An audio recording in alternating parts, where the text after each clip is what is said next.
Hello everyone, and welcome back to Let's Play Rayman. Time for a break, I suppose. Apparently we're eating at Joe's.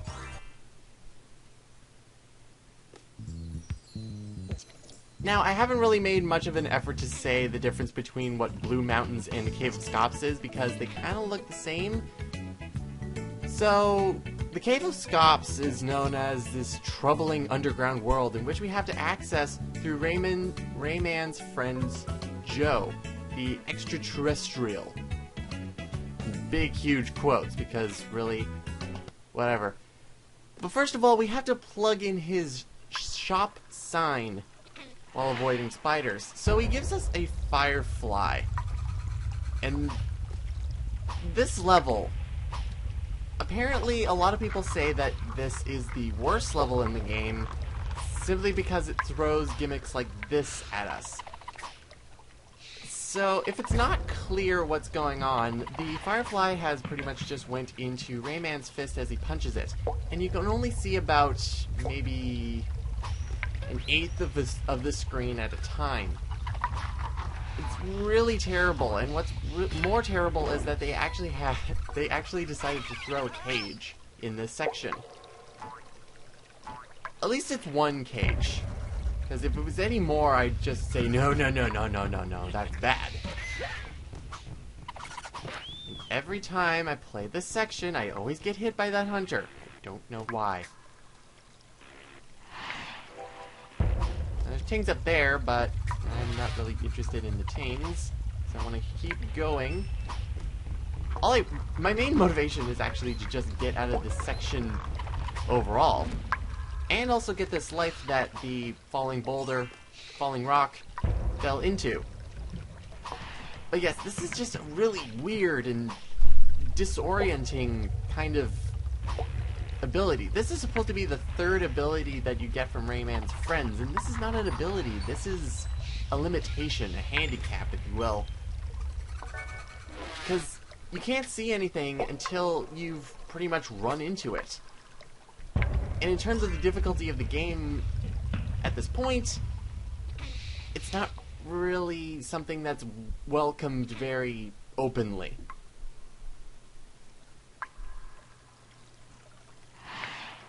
Now we just need to fall down here. Like, even falling down in order to hit certain platforms is a bit of a daring thing. Really what you want to keep doing is just repeatedly punching over and over in order to get a good idea of what you're getting into. Because if you don't, well, you're just going to be running in blind. And when you're playing this for the first time blind, it turns into a double blind section. And you throw the controller across the screen as a result. However, that is the last time we get to see that sort of gimmick, because afterwards it just kind of turns into another section. And I actually haven't looked at the background before, but it's actually really cool looking. Like, really cool looking. I like the atmosphere that they're trying to make for the caves. As we go down here, so in terms of this level, it's unique in a lot of cases. And by unique, I mean it actually has some sort of a goal for you to achieve. Because you're going down here in order to actually turn on a sign for one of your friends. But beyond that, I don't really like this level in terms of its progression through the game, because it just leaves the wrong impression on me. Ow, for God's sake. It just leaves the wrong impression on me. As we go down this place, which is kind of hard because... Ah!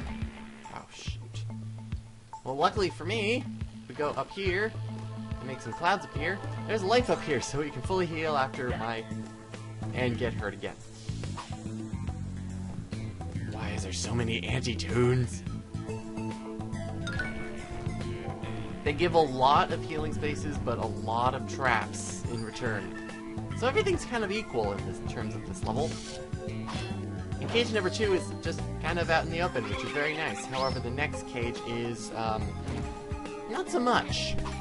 We have to do some more awkward grappling because, well, the first couple are not so bad. It's this one which is a bit of an annoyance, and it's even more of an annoyance when you don't have powered up fist.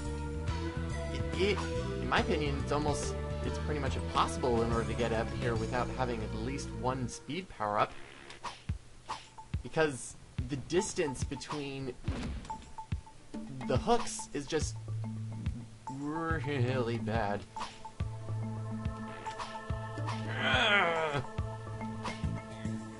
Yeah, really bad.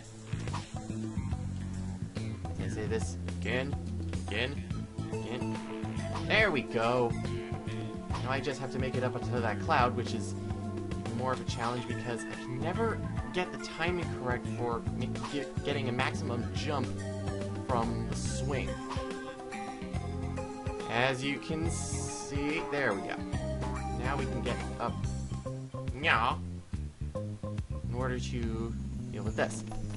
Now, there is something over there that we kind of want. However,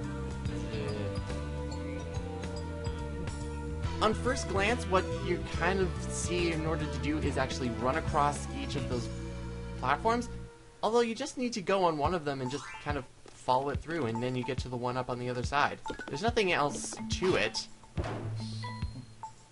It's kind of clever, kind of not. Especially at this point in the game where you're just kind of not liking it for the first time through. Especially on the first time through. And yes, this is based on personal opinion, what of it? But now we can continue on after now we have a total of 3 cages. Why are there so many of these everywhere? And there's also these platforms here. I think, yeah, we've seen them before, but I didn't point them out. They're kind of neat. They are platforms, and they kind of do the same thing as these ones, as in they hurt you if you are not right on top of them. However, they're just more narrow than the other ones. For Pete's sake. Give me that speed.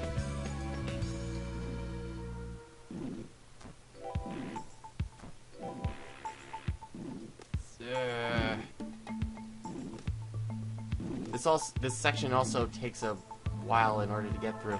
Actually, we're almost at the end, but I'm gonna do that. And once you pick up those 2 tings over there, you get cage number 4, which just appears right over here, which looks weird. What are these supposed to be? But we're not supposed to focus on them. We're supposed to focus on this signpost over here and get out of this section.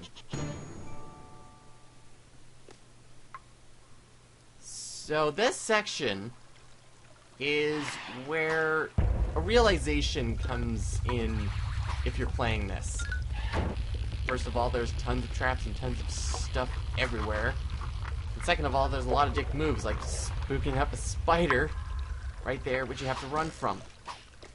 But this one, you can even if it's on the ceiling, you're able to hit it. But not reliably, apparently. 1, 2, there we go. Takes 3 hits, 3 to 4. Maybe 3 to 5. I don't know. God, get going. And then you have to deal with 2. And these ones, you can't hit. You just have to dodge really, really well. And there's these. There we go. Now, remember, the whole point we had of coming all the way down here is to plug Joe's sign. And we have to punch it in order to do so. It's kind of in the socket. Why didn't it just work? What is the point of actually doing what we needed to do? Well, it's kind of a flimsy reason as we're floating on Joe's spaceship platforms. Well, they have his eyes, at least his top eyes, and a J. And this level is unique also in the fact that it's kind of on rails for the second half, as we leave this section and continue on to the next. However, we're not actually continuing on to a new section, we're actually backtracking. which kind of gives me the feeling at first glance of we're not actually making any progress. We're just going... pretty much going back up to the surface, back up to Joe's shop, which kind of pissed me off the first time I was playing through this, because I kind of wanted to continue through the Cave of Scops and not do this, because I didn't feel like I was accomplishing much. It's not that it's a hard section, like, it's on rails, so as long as you know the rhythms, you should be able to get through. And the rhythm, and mostly the rhythm is, don't move at all. In a lot of cases. Yeah. There we go. And also be ever vigilant. Always be vigilant. Now there's two ones here, so I actually want to go on the left one, even though it's not necessary. But however, it is necessary because there's something I want up there, and that is a 1-up. And then we continue on and get to... And one thing I noticed is that it actually isn't moving straight, it's actually wobbling up and down, and I don't know why it has to do that. I guess it's to give it a sense of motion, but... As I lose my train of thought, cage! Number 5. Let's get out of here very slowly. Screw that ting. Let's get out! So we backed up one section, and now we're all the way back up at Joe's, and now he's all happy because his sign is lighting up. Even though it might not be apparent because it's kind of looks like daytime here. But yeah, he's happy, and now we can actually continue on with the first section of the level, which we weren't able to do before, which is bouncing on beach balls over water. I wish it was something other than this. Oh, and here's a fun little guy. He's got a nose for a face. And if you get hit, you instantly die. It's almost guaranteed. At least I still have a speed power-up. And if I die again, I don't get another speed power-up. It's not like punching anything... It's not like punching anything is actually very useful in terms of this level. All you need to do is be able to dodge very well. And there's also precision platforming, but... Yay! Yeah, he's pretty much a nose with green fins, and it's I don't know how to describe it. It's just kind of weird. He's very nosy. He's a nosy fish. Ha ha ha ha. But we get a power sphere, and... Yup. Exactly. So that's all the cages, so that's nice, and we can't actually go anywhere, and there's this new enemy here. The shark! The very evil shark. If anything's gonna kill you in terms of this section, instead of your ineptitude, it's gonna be the shark. But in case for me, it's gonna be my ineptitude. I'm gonna meet you back at the red platforms, because this is gonna take forever if I don't.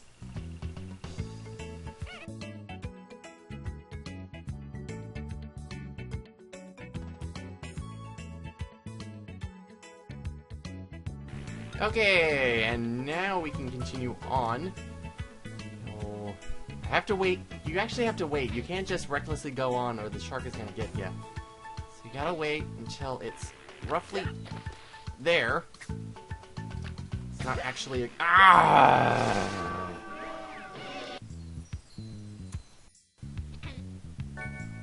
Hopefully this does not happen again. This may be funny to some of you people, but it's not funny for me because these sharks are just awful. They're awful enemies because they're gigantic dicks. And it's not because of, like, they hit you. Them hitting you is not a problem. The problem is that they hit you, and the hit consequently means that you're going to be falling into the water and instantly killing yourself. so they might as well just be an instant kill and cut out the middleman. That last section is not so hard because you have that platform in order to deal with the shark. But the rest of these sections are kind of left up to the hands of fate, because in terms of dodging, you got about a 50% chance of dodging when you're both going in the same direction. It's easy to dodge when you're going in the opposite direction. But with that, we don't have to do Eat It Joe's again. We don't have to. And really, I don't feel like I've accomplished anything. All I had to do was, like, cross a river. And that river apparently goes to a save point, but it also goes to Mr. Scop's stalactites. It does occur to you at this point that we've never seen the boss of this place yet.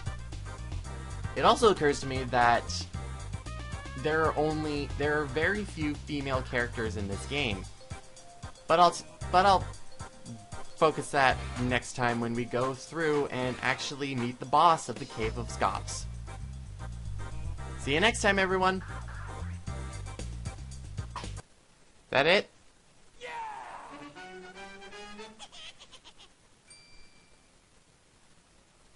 That better be it for the... Yes! Good, good!